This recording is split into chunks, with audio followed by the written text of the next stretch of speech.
For those of you who do not know me, my name is Russell Piazza. I am one of the interventional cardiology consultants with the Cleveland Clinic affiliate team, along with my cohort, John Kevaney. Tonight's presentation focuses on outside hospital arrest and the appropriate role of the cath lab as a treatment option for this group of patients. Our presenter tonight hails from the University of Michigan. He obtained his medical degree from Wayne State University School of Medicine in Detroit and completed fellowships in cardiology and interventional cardiology here at Cleveland Clinic. He has authored and co-authored many publications and serves as an associate professor of medicine, receiving Teacher of the Year awards. He currently serves as staff cardiologist at Cleveland Clinic, specializing in coronary intervention, peripheral vascular intervention, and carotid and cerebral vascular intervention, and additionally is the cardiovascular medicine medical director of the affiliate team. So without further ado, it's my great pleasure to introduce my friend, colleague, and mentor, Dr. Christopher Bajzer. Thank you very much, Russ, for that very kind introduction. And to recapitulate, we're going to talk a little bit about out-of-hospital arrest and really what the role is of the cath lab and specifically PCI in this very specific subset of patients.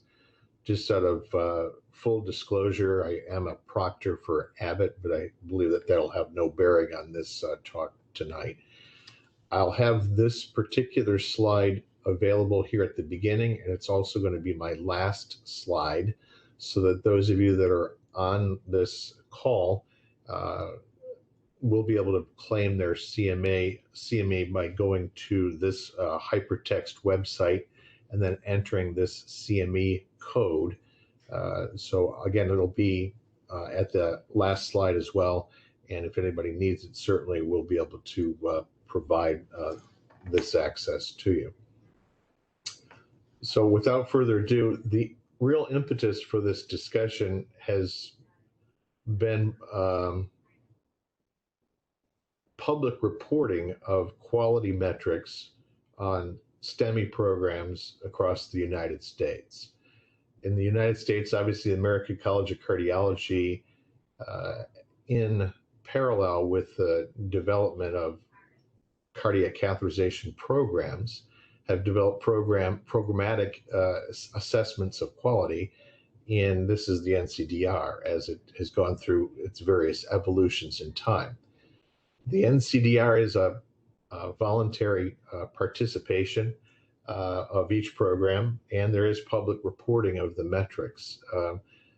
This is inputted, obviously, into things like U.S. News and World Report and other various rating systems that are used by many across the United States for rating PCI programs, as well as rating cardiology departments or HVI sections. So really the goal of having public reporting of this data is really to align the separate and sometimes disparate goals of a physician to try to do their very best for each and individual patient that they come into contact with on a daily basis. But you also want to align that goal with the goals of a hospital in its desire to be able to deliver the best and highest quality care to the community that it serves. And then really on a larger geographic basis, to have a public health desire to really do the best for your geographic area, whether it be the state or region or the United States in general. So the challenge really is for us as interventionalists to identify the subpopulation of out-of-hospital arrests who actually will benefit from our services in the cath lab, whether that be angiography, ventricular assist, or PCI.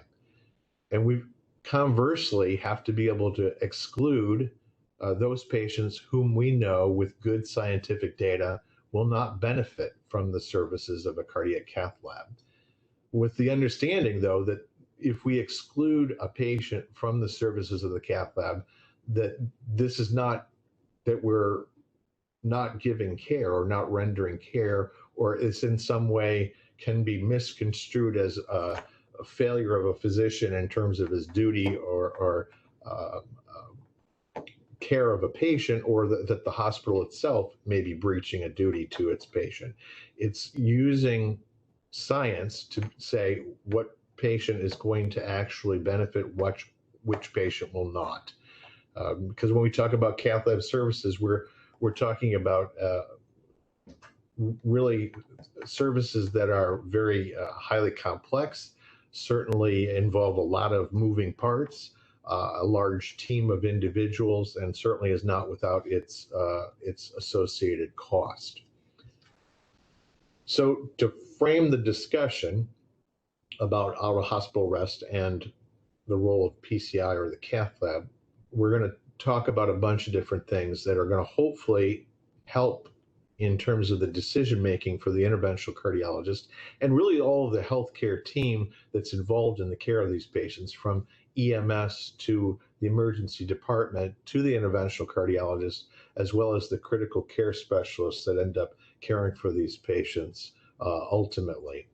So we do have a very large body of literature, both in the United States and worldwide, with regards to out-of-hospital rests, the outcomes, the determinants of the outcomes. And what we'll kind of focus on is the importance of understanding the value of knowing time, that time from arrest to the onset of CPR, the time of onset of CPR to the return of spontaneous circulation, or ROSC, and then the importance of having accurate information transmitted to the emergency medical services in a chain of care, all the way from the field to the ED, and then ultimately into the cath lab. And then the second important thing, which I've noted in red, is the importance of rhythm. And that's going to really boil down to a rhythm that is actually able to ultimately be converted into a ROSC, which is usually a shockable rhythm, versus those rhythms that unfortunately don't translate well into ROSC, or a non-shockable rhythm.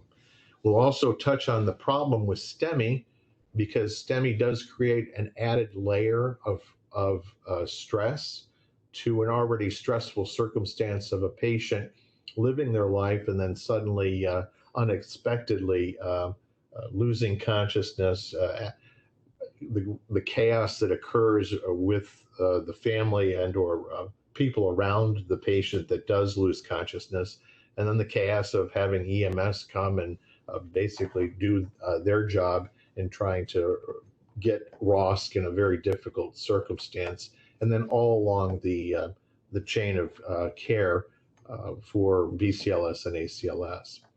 So we have a big problem, and we're going to touch on that too, in that oftentimes in these particular patients, the interventional cardiologist can have a great deal of technical success. We can do many things with regards to the tools that we have at our fingertips to make coronary circulation look good angiographically or hemodynamically, but ultimately we have patient failure, and that the patient ultimately does not survive the event. And this is not usually due to something related to the heart. Unfortunately, it's more related to anoxic brain injury.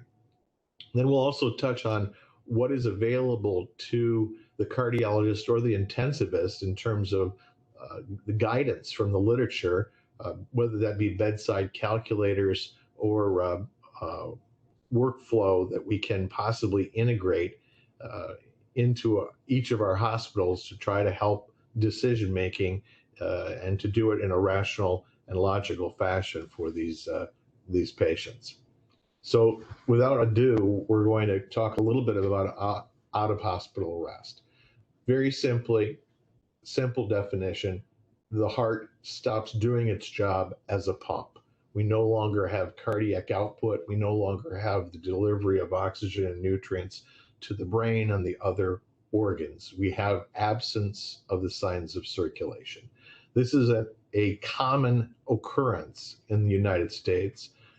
300,000 plus cases of out-of-hospital arrest annually, And unfortunately, when one looks at the literature over the last 20 plus years, the needle has not moved in terms of the mortality associated with this particular situation.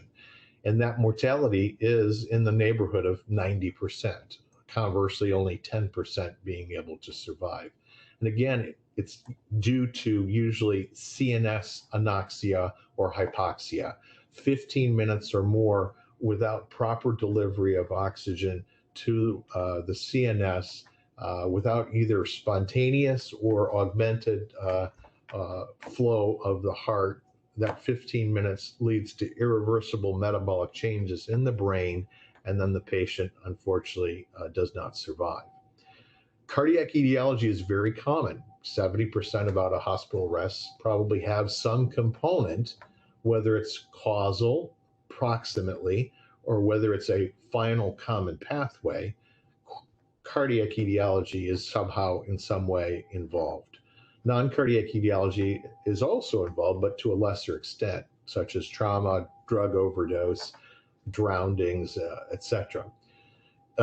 It's interesting to note that those folks that have a non-cardiac etiology for their out-of-hospital arrest usually have better survival rates than the 10% that's usually quoted for a cardiac etiology. I have a kind of a seminal study by Grinnell, which is a tiny bit dated at 2016, single center study looking at the determinants or the importance of rhythm and CPR time.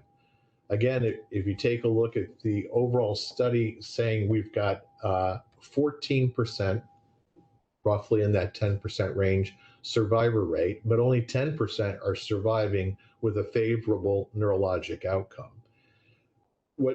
When drilled down and looked at in great granular detail, they were able to identify that survival is infinitesimally small, less than 1%, if a person is presenting with a shockable rhythm and has 48 minutes or greater of CPR, or if the presenting rhythm is non-shockable and there's only 15 minutes of CPR. And we're going to see how this finding in this particular trial actually translated into some very important guidelines with regards to BCLS and ACLS guidelines. So the United States does have a mechanism or registry for out-of-hospital arrests. It's a voluntary registry, and not every hospital participates in this registry. But when this registry has been mined fairly regularly with regards to data about out-of-hospital arrests. And I'm putting here actually, again, not too long ago, look at this data where over 40,000 out-of-hospital arrests between 2005 and 2010 were looked at. And when one looks at the chain of care from EMS to the ED, from ED to essentially hospital admission, you can see subsequent pronouncement of death or loss of the patient as one goes along this chain of command. And again, ending up really with the end-all be-all of around about 10% of people being alive to be able to be discharged from the hospital. If one takes a look at this data and you say, well, gee, how many people were actually bystander witnessed arrests? And the answer was actually a good number, not a majority by any statement, but it's still almost 40% were bystander witnessed. Those that had the best survival to discharge, the best survival at discharge was around 30%. And these had to be bystander witnessed with bystander CPR performed immediately. And then when EMS arrived or a defibrillator was available, that the patient's initial rhythm was a shockable rhythm. And even again, in these best of circumstances, you're looking at survival to discharge of only 30%. Again, looking at this data set, I have a little diagram in which I put in red the outcome of survival with good neurologic outcomes. So somebody making it out of the hospital with their cognition intact. If you take a look, there's a lot of determinants of that, and there's some determinants of very bad outcomes, like having your arrest occur when you're in a nursing home. You have a 2.4% chance of surviving to hospital discharge. If you had an unwitnessed arrest where the downtime is unknown, a 3.2% chance of living with good neurologic outcome to a discharge. A non-shockable presenting rhythm, 4.4%. Having no one perform CPR, 5.7%. So all of these that I'm circling in yellow are substantially lower than the 10% number that is usually reported for all comers for out-of-hospital arrest. So there are important determinants with regards to the clinical scenario in which where the out-of-hospital arrest occurs. Now, getting back to what I already alluded to, and actually something that isn't talked about, even though I've done, and I think all of us probably have done numerous re-accreditations of our BCLS and ACLS certification, people usually don't talk about the adult termination of resuscitation rules. And they are rules. They're actually incorporated into the AHA guidelines. I took this directly from those guidelines. And if a BCLS EMS unit is dispatched to an out-of-hospital arrest, and the arrest was not witnessed by EMS, in other words, there's an unknown downtime, and that there was no shock delivered, or there was the rhythm that was found was not a shockable rhythm. And by the time that they've done their evaluation, BCLS, the patient's loaded up to go, there's no ROSC, that person actually can be determined to be dead. That person is deceased.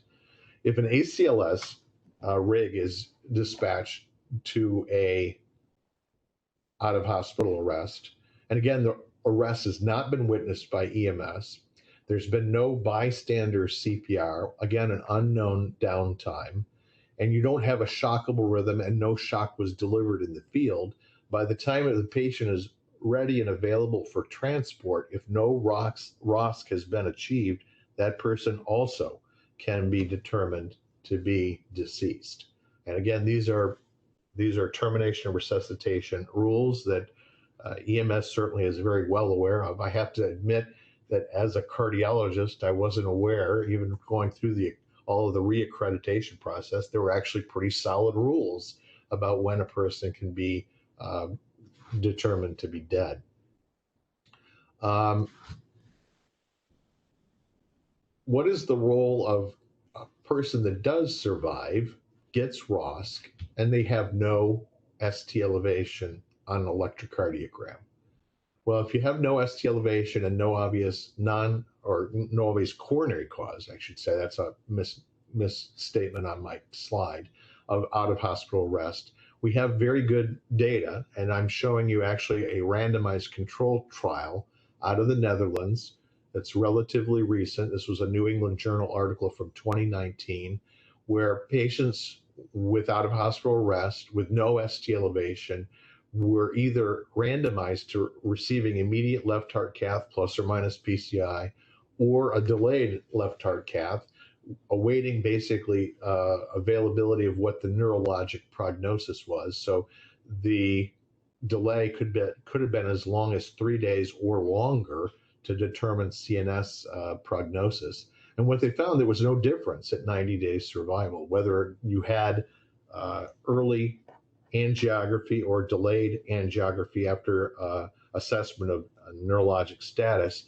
There was no difference in terms of overall mortality at 90 days. This was followed up by actually a study, which was a meta-analysis of a bunch of other smaller studies, 12 other smaller studies. This came out of our group here at the clinic.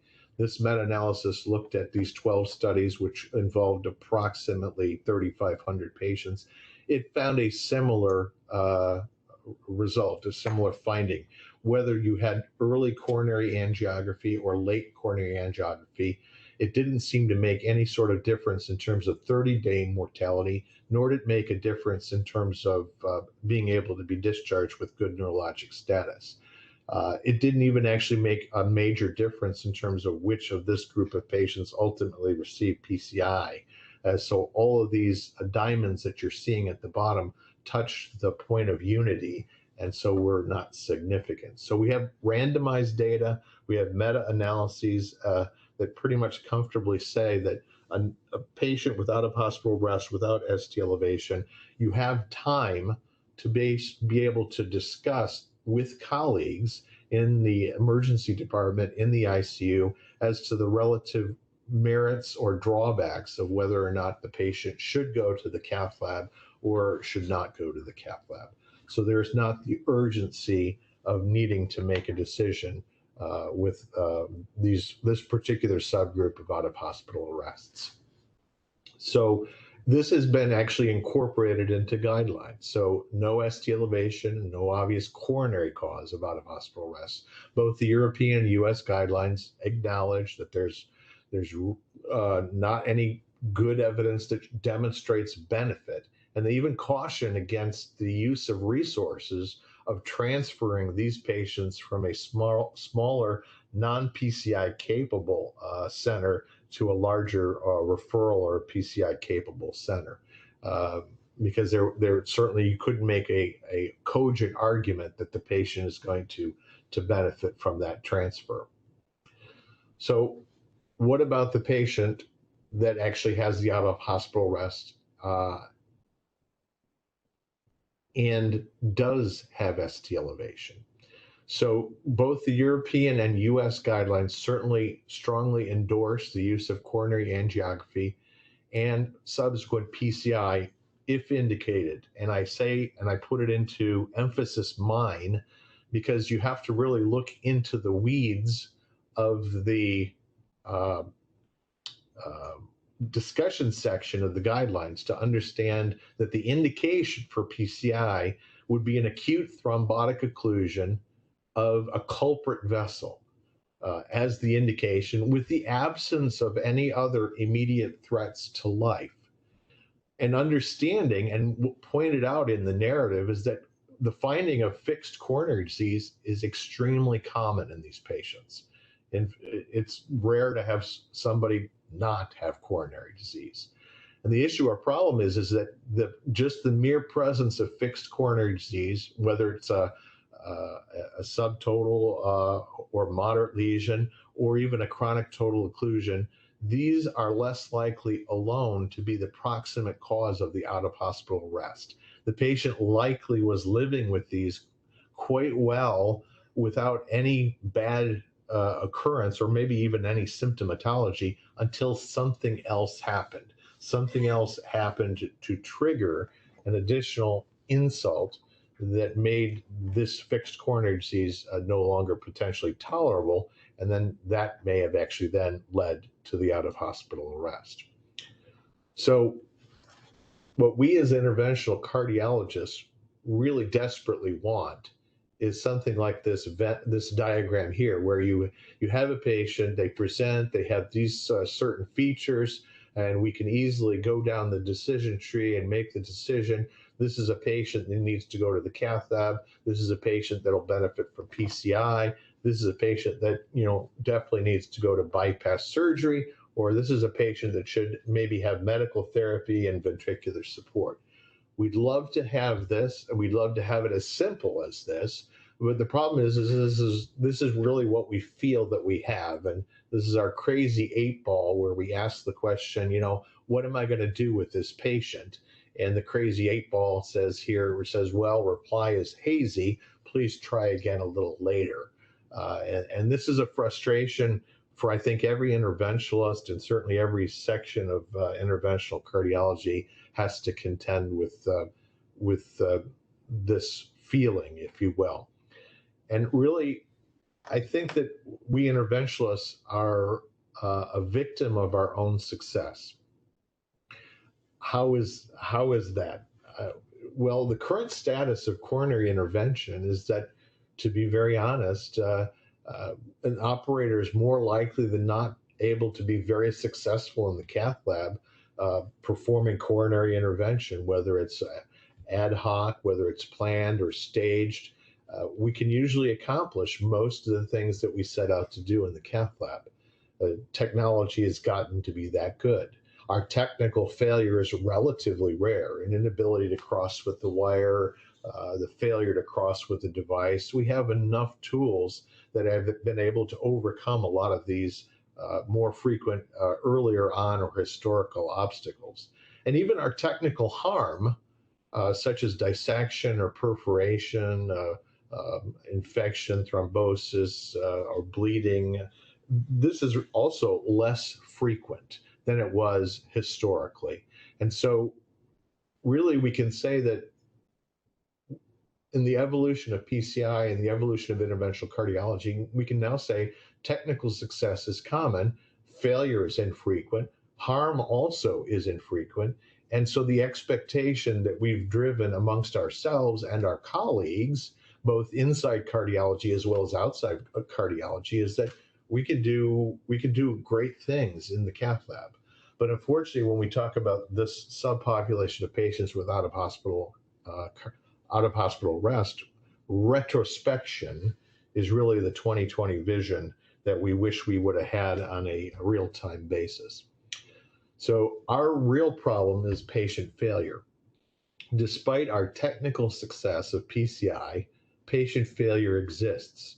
And this is usually, unfortunately, related to the presentation of the patient, the number of comorbidities they have that unfortunately inexorably leads to death, has the problems of stroke or myocardial infarction, or really anything that's going to cause a failure to durably restore health to the patient. And that's really what the patient failure is that we can't restore health, we can't restore neurologic function, we can't restore continued meaningful life, even though we can do amazing things in the cath lab. So take home for patient failure is that patient failure in this particular subset of patients, the out of hospital rest, it's common. Remember, it's occurring in 90% of patients of that 300,000 plus patients in the United States alone. It's terribly common. The issue, of course, is that the patient failure is very infrequently proximately caused to the procedure of coronary intervention. The failure really is that we have created ourselves and with our colleagues a false expectation of what coronary revascularization can do. And more importantly, a failure to understand that what it cannot do with regards to a metabolic derangement that goes past the point of no return, where we can actually restore heart to reasonable perfusion and or function, but the brain has already unfortunately left the building. So again, this is where retrospection is oftentimes 2020. The review of mortality and morbidity is the shining light on what we would say is somewhat poor decision making of the interventionalist to say, oh, I can do this, and you can do this, but you're seeing the trees, but you're missing the forest of what the overall patient clinical scenario is.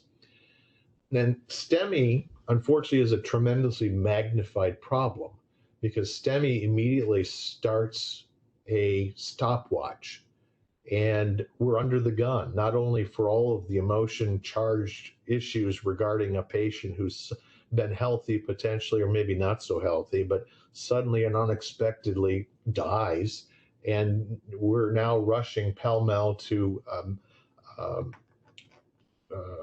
move heaven and earth to be able to open a coronary artery, knowing that each and every moment and each and every minute is extremely important in terms of outcome.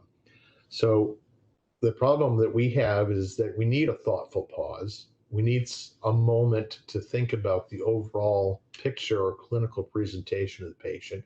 We need to look at how accurate is the information available to us. with regards to time. The time of how long was the patient actually down, or was that completely unknown? How long was it until they got CPR? How long was it until actually EMS arrived? How long was it to having CPR to getting ROSC? This is important, and unfortunately, it's just uh, fraught with, unfortunately, inaccurate information or absolute misinformation. We also have a lack of understanding or knowledge by patients and their families, and sometimes even our own colleagues, of what can be done in a cath lab in terms of helping this particular subgroup of patients. And unfortunately, we've all been in the circumstance where emotion is running very high, especially in the younger patient, where you're looking at this and there's a strong and overriding urge to say, this is a patient who's dying, but they're young, and I can put myself in that patient's position, or that patient's family position, and we've got to give them a shot.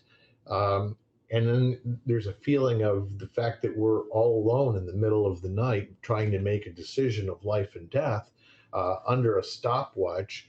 And really, we need the help of colleagues. We need the help of other brains to help us look at something logically, dispassionately, divorcing emotion, and trying to be able to apply the knowledge and literature that we have all available to us. So I'm going to pull up a little example of the NCDR just to remind folks of really what we're talking about. And this is, again, a little pull out is that it's no any hospital in particular, but I put it into the talk to make people understand that the expectation in the United States by the NCDR, the ACC, and our community, the public health community at large, is that 100% of PCI programs should be able to perform PCI in all comers, whether it's STEMI, non-STEMI, out of hospital arrest, et with basically a all-comer risk adjusted death, really just a little bit over 3%. It should encompass everybody. And if we look at this in terms of the breakdown, the average for the United States is around 2 plus or minus a small amount %, with the difference between the highest performing PCI programs and the lowest performing PCI programs having a standard deviation of about 1.2%. So it's a very narrow spread in terms of the best hospital or the worst hospital, if you want to make that comment. That being said, decision making with regards to the patient with out of hospital arrest, which unfortunately skews very strongly towards death already from the get-go, I don't think completely is risk adjusted by the NCDR, because they have a very limited number of variables that they're actually taking into account. And if you ask me, again, the risk adjustment of the NCDR, it's a black box, but I'm thinking myself that we're not fully getting credit for basically what is a near mortal event for any patient that ends up in the lab. So what we really need to know as interventionalists, as actually any caregiver taking care of these patients, is when is their futility?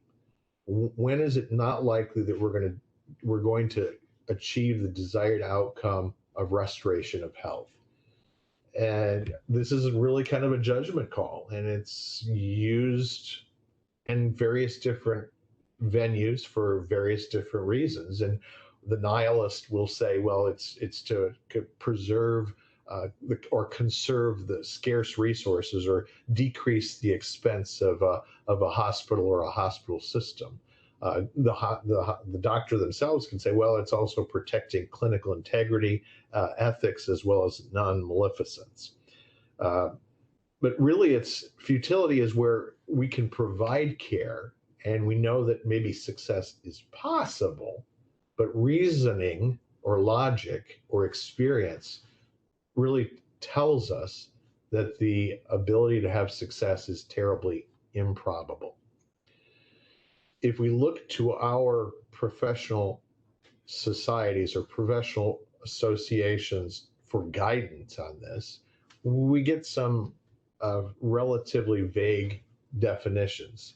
The American Thoracic Society defines futility as, well, it's highly unlikely to result in meaningful survival, and they use a mix of quantitative or qualitative components to define it. The American Heart Association is much more succinct and to the point. They say no survivors reported under the circumstances of a well-designed study. So nobody lives. That's futile. Critical care is a little bit nuanced. They're saying, well, treatment is futile when it's going to not achieve the intended goal. And in this case, the intended goal is continued life with good neurologic function. Again, all of this is relatively nebulous, and none of it incorporates or is terribly helpful in terms of the management of these patients.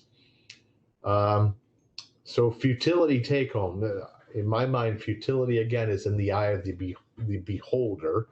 And unfortunately, when we get together and perform the mortality and morbidity evaluation, that retrospection is when we get 20/20 clarity in terms of decision-making process. We as physicians can also look at something called medical utility, which is a little bit different than futility, because futility just describes whether there's a benefit or not a benefit. It's either going to be futile or it's not going to be futile. It's Boolean. Utility is not Boolean because there is a component of utility of it having usefulness and it also having a potential for harm. So utility will incorporate how well can we get to our goal, but also to say, in the process of getting to our goal, how much potential for harm are we inflicting on a patient or a patient's family? And you could argue that a lot of the care that's rendered to the out-of-hospital rest has some utility, but it certainly has some definite harm or potential for harm that you would say would diminish that utility. And on top of that, you could also say as a hospital administrator that the cost also would diminish medical utility. The take home on that again is utility is in the eye of the beholder. The harm component, the cost component factors prospectively in terms of diminishing utility. But again, it's that mortality and morbidity retrospection. That's where we get the 20/20 vision. It's usually not a prospective or real-time value. So let's get down to nuts and bolts. When do we actually throw up a stop sign in the cath lab? And a lot of that depends on what we consider to be high risk for revascularization. And this only has value when you can actually have something to compare it against.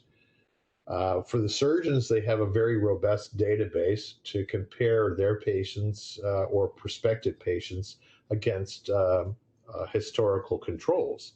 PCI has the same thing, but a little bit less robust with regards to the NCDR database. Our surgeons, I think, have a great deal of advantage with their database in that they can benchmark themselves against an aggregate. You can get forced rankings and give star notifications to programs that are high functioning.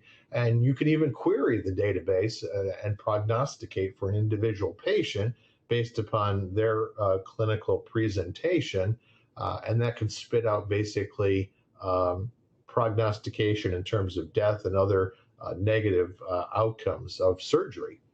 And the issue or problem is again, where do you put the red line?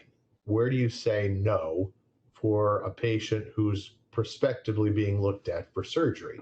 Well, I can tell you at the clinic, rather informally, not formally, that if a junior surgeon is being asked to consider a patient for an operation, if the STS calculator comes up with a 5% mortality, they're not going to be allowed to move ahead or accept the patient for surgery until they have a discussion with a more senior surgeon.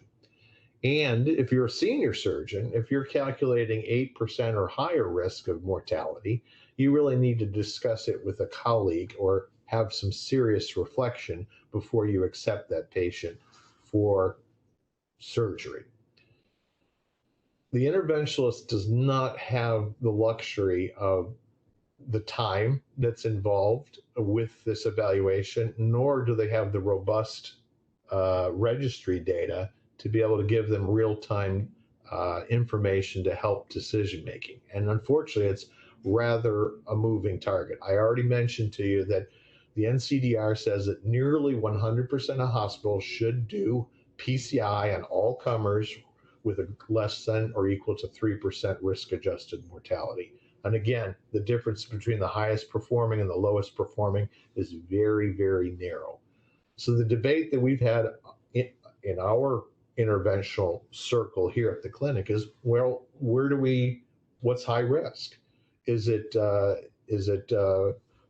those of us that are aficionados or disciples of statistics to say that, well, when you have 4 or 5 times the standard deviation above the mean, that this is a high risk or ridiculous risk. So that would really equate to basically an NCDR prognostication of 8%. 8% would be a high risk PCI. So what do we have to help prognosticate? Well, we don't have a lot as interventionalists. The Europeans have come up with a nice calculator that actually is a nomogram that can prognosticate poor neurological outcome for the patient with both out-of-hospital arrest and PCI. We oftentimes will use syntax 1 and syntax 2, but that doesn't help us guide whether or not to perform PCI. And it just tells us really what's maybe more favorable for a patient that's usually elective, not emergent, whether they should undergo PCI that's complex multi-vessel or should they have bypass surgery. Sky Calculator, that's a nice little tool. It's available obviously on laptops, desktops, Android and iPhones, and it prognosticates using NCDR data the chance of dying, bleeding, or contrast-induced nephropathy. More recently, specifically this year, the American College of Cardiology and the American Heart Association have proffered some care path or guidelines for both futility and utility, specifically for the patients with out-of-hospital arrests. I'm going to quickly go over each of these tools. This first slide looks at the nomogram that we have from the Europeans with regards to predicting poor neurologic outcome. On the left in A is an empty nomogram. On the right, you've got a nomogram of a young person in their late 20s or 30s having an arrest at home, not having a shockable rhythm, having a time from collapse to getting CPR of 5 minutes or less, having a time to ROSC being 10 minutes or less, but having a pH that's pretty low at 7.1, and unfortunately is requiring a lot of epinephrine to be able to maintain reasonable pressure. That combination of, or that clinical scenario, you would say, and you'd be able to say from this nomogram, that unfortunately their risk of poor neurologic outcome is approaching 90%. It's 87%. So again, even a young person, you're looking at the odds of them leaving the hospital neurologically intact as being unfortunately relatively low. So the Sky Calculator, this goes to 2014, and here are the variables that are needed for the calculator to make a calculation.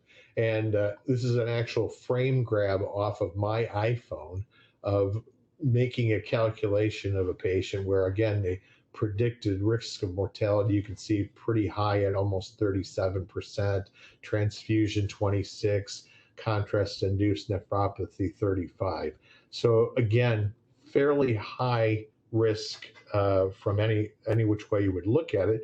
But always the question is, when is it time for us as interventionalists to say stop?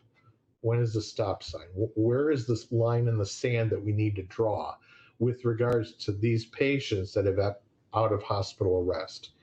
Is it that those of us that are disciples of statistics, is it that greater than 8% predicted mortality, which is basically the average risk for all comers, and have it be 5 times the standard deviation above the mean? Or is it really a coin flip, 50-50, live or die? When the risk becomes close to 50%, that's when we draw the line. Or is it 70% or greater, which is essentially worse than the best possible outcome for out-of-hospital arrest? That person that has bystander witness, bystander CPR, and has a shockable rhythm with very quick return to ROSC. That person still has a only 30% chance of living. Or is it the patient that we can predict will have 90% or greater chance of death, which is really the expected risk of out-of-hospital arrest? And I put in there in bold and yellow, this is essentially where I think people are gravitating towards, at least in my section, for decision-making on the out-of-hospital arrest patient. Because this is essentially saying this is a nullification of physician effort, meaning no matter what you do, you're not changing the outcome of what is expected across the United States, if not the world, for the outcome for out-of-hospital arrest. So the question is, how close can we get to being able to have an actionable plan of care that can be real-time, that we can use real-time to help us make decisions in this very time-constrained, emotionally charged situation of the out-of-hospital arrest? Well, again, right now, it's left really to physicians. The decision-making is left to physicians and the hospital, but it's really not without guidance. We do have information from studies of out-of-hospital arrest, from studies of patients having CPR and living or not living to see them leave the hospital after an out-of-hospital arrest. And I'm going to get right down to some very recent data. Interventional Cardiology 2.0 Registry, which is a voluntary registry of a number of interventional programs across the United States as well as Northern Europe. They took a look at their registry data over 10 years, from 2007 to 2017, and they drilled down and said, well, how many of these people that we have on our registry had out-of-hospital arrest? And then once we have this subset of patients, let's take a look at them and let's try to identify what were the markers or what were the prognosticating variables that portended a very poor outcome for these particular patients. So here is the odds ratio for those variables that were basically portending unfavorable outcomes, specifically the chance of dying or failure to survive to discharge. So an age greater than 85 versus those that are less than 85 portends a bad outcome.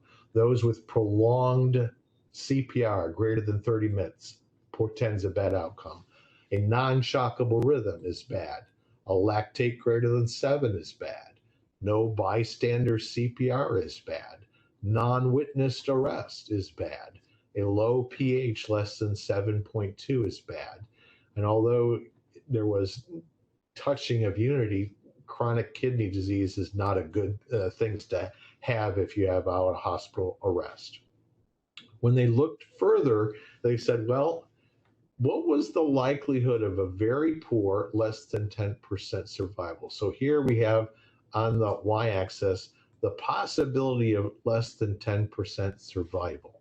So who are the people that are going to have 90+% chance of dying? If they had one of those risk factors, if they had two of those risk factors, 3, 4, 5, 6, 7 of the risk factors, and you can see you can make a prediction of when 90% up to 100% of patients, depending upon how many of these poor risk factors, poor prognosticating signs that a patient actually had, you can actually fairly accurately predict death or the inability to survive. So this has actually been synthesized into what I would call a simplified tool, a care path, something a little bit closer to what interventional cardiologists would like to have in terms of that diagram that I showed you earlier in my talk. If you have all of these very poor prognostic signs, it is known that you have less than 10% survival if you have all three of these: age greater than 85, a prolonged greater than 30-minute time to ROSC, or you have a non-shockable initial cardiac rhythm. Or if you have 6 of the 7, so this is, again, less than 10% survival. So these patients are very much less likely to benefit from the services of a cath lab, and very specifically PCI. And it strongly suggests that individualized patient care, consultation, or a heart team approach is strongly recommended. Discussion with the interventional cardiologist, with the intensivist, potentially with the emergency room physician, to understand that this is going to not necessarily have a good outcome. They can also identify those patients that will have less than a 40% a chance of survival or greater than 40%. So you can have a further identification of potentially patients who may indeed benefit from the cath lab services. So I think that if you look at things, we've made improvements over time. We're not perfect, but certainly we've gotten to the point where we can have logical discussions. We have good, strong data, and we can start to have good discussions in a heart team fashion to be able to decide and make logical and reasonable decisions with our colleagues as to how to manage these very difficult patients. So question always is, how do we do this? Well, we do this by stressing the importance of what I've already highlighted in my talk. We need to know the information of how and when the patient was found. We need to know potentially how long was the patient down, if we can find that information. We need to know if bystander CPR was rendered. I need to know when EMS arrived from the time of EMS or the patient being found down. I need to know if they had a shockable or a non-shockable rhythm. And I need to know when ROSC was achieved. How long were CPR efforts made until ROSC was achieved? And of course, we have a number of exclusion criteria. Anything else that the patient may have as comorbid conditions, which certainly would account for the patient potentially not surviving such an event. Terminal cancer, a hemorrhage, sepsis, and in the pandemic era, unfortunately, we're seeing all too commonly now COVID infection. These patients almost uniformly do not do well with having a cardiac event on top of COVID infection. And so really, if we're going to say this is a patient that's not going to benefit from PCI, then we need to know what is our optimal medical treatment. Go to the CICU, LV support, if so, how much, of what modality, and whether targeted temperature management should be part of treatment. So this kind of handoff helps us evaluate these comorbid conditions. Then we can then manage expectations. We can be honest with ourselves and honest with our colleagues about what is the potential benefit or the lack of benefit that we can offer, and make an honest assessment of risk or harm that's very real to a patient, And then we have more brains that are involved to back up the interventionalist in terms of making a very difficult decision in which, again, the interventionalist or the interventional team can feel very much isolated with regards to the final kind of doorstep in which the patient usually ends up. I will say that if we as physicians and if we as hospitals don't manage this, if we don't make good decisions, if we don't make good care paths or good discussion points, then to be honest, others will make this decision because we're looking at circumstances where a large amount of money is being expended at the very end of life. And if you think that this isn't getting the eyeballs of people that are controlling the purse strings on reimbursement, you would be sadly mistaken. This is actually very low-hanging fruit for them.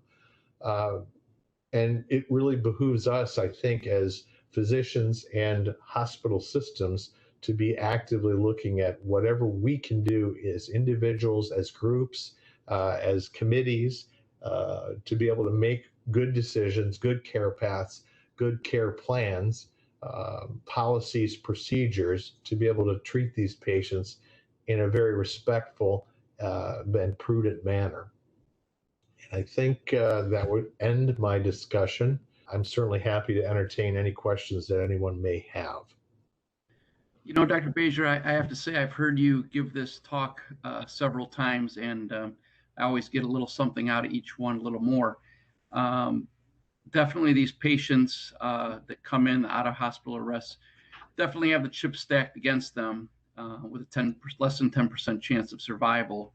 And I give you and all the interventional cardiologists all the credit in the world. It's a very emotionally charged situation, difficult decision making with your own decisions with the family, and just to stress the importance of we use the thoughtful pause. Very hard sometimes, based on people's age and things of that nature. But to your point, you need to really take all that into consideration. The COAC trial, for example, that you spoke to from the Netherlands, whether to delay or do an immediate left heart cath and PCI, there's no significant difference. So, you need to sometimes think and take the time to discuss these things with the family. And I just wanted to point that out and open that up to any of the participants with any questions for you. Yeah, again, they're all good points. And the importance is, I think that, again, we as interventionalists have created a little bit of our own problem because usually we're very successful. Our successes are numerous and our failures get to be smaller and smaller as the evolution of the field continues. But in this particular patient population, we can do amazing things with the coronaries. We can do some amazing things with LV support, but our biggest hurdle, our biggest obstacle is neurologic damage and neurologic death. And that's, I think, where if we're looking at furthering this field, that's where it's going to be. It's not, I don't think it's going to be in the cath lab. It's going to be how do we preserve brain function for the period of time that you have anoxia. Exactly. You've always said that you can always make a coronary artery look great, but you got to think about the melon. Yeah, exactly. Chris, this is John Wong at Union. Thanks again. That was a great summary of an incredibly important topic and very timely because we just met with our intensivist and the head of the ER at Franklin Square, one of our big seaport hospitals, and we come across this all the time. And we used your tool and those unfavorable high-risk features to start this discussion. And when we started looking at our outcomes after this alliance with the Cleveland Clinic several years ago, we reviewed our PCI mortality, and it was in all of these patients. And gone, I think, are the days, like you said, where we can fall back and say, we're just giving the patient a shot, and the ER doc says, well, you got to give them a shot. And, when it's futile, it's futile. And I think we recognize that early. But then the next thing was educating our emergency room physicians to make them feel like we're actually trying to do the right thing for the patient, not blocking taking this person at night. And then we also looped in the intensivists because we didn't want to feel like they're the ones that are like, not it. And then the ER doc says, not it. And then admit him to the ICU. And the ICU docs are like, well, now I have to deal with this, right? And deal with the family.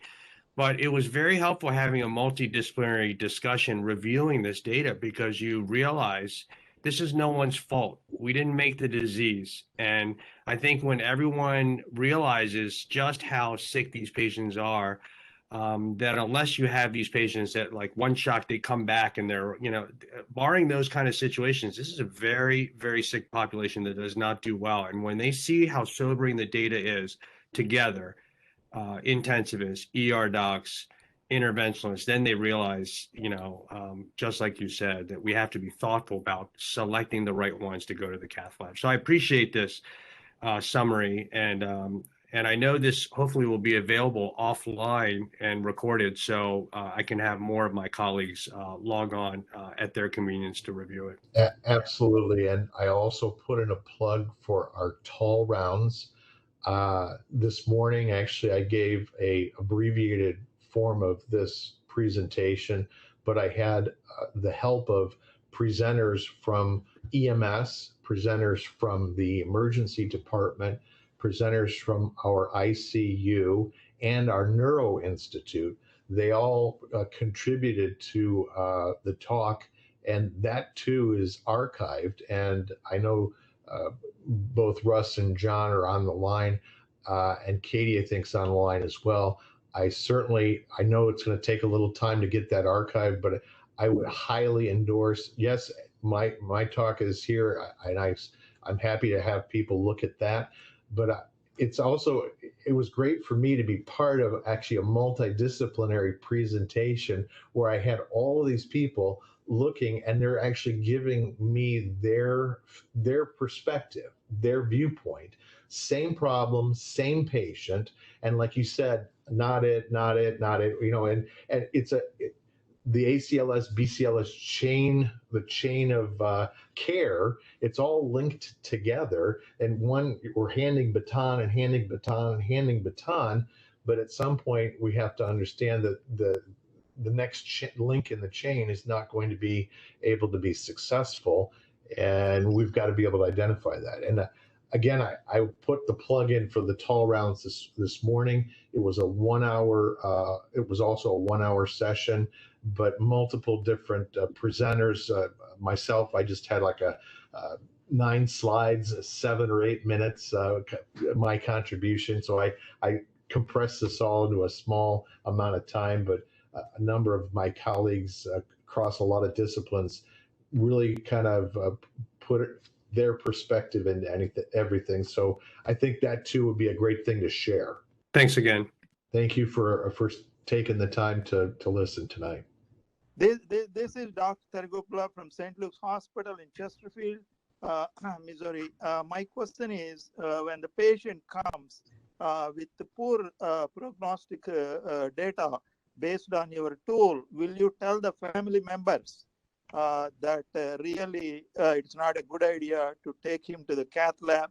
And will you quote the strength of your tool? Thank you. The answer is yes. In fact, actually, we're trying to make this tool obviously available. It's available to the emergency room because it's a handoff tool. So the emergency room is involved, the interventionalist is involved, the intensivist is involved. And we try to keep the patient's family apprised as much as possible because, again, for them, this is also very emotion charged, but they have to see with their own eyes and hear with their own ears that everything has been done. And that we know as doctors, as professionals, when any of our efforts has reached a limit where we cannot get a better outcome. And in fact, in the tall rounds this morning, it was mentioned our our director of emergency services says they try to involve the patient and or family as much as they can, even during resuscitation efforts, to let them know, look, everything is being done, but this is a very mortal event. The chance of surviving is very, very low. And at least that they can see that everything is being done, but they know that at certain point, escalation of care will not actually bring their loved one back, if that's helpful.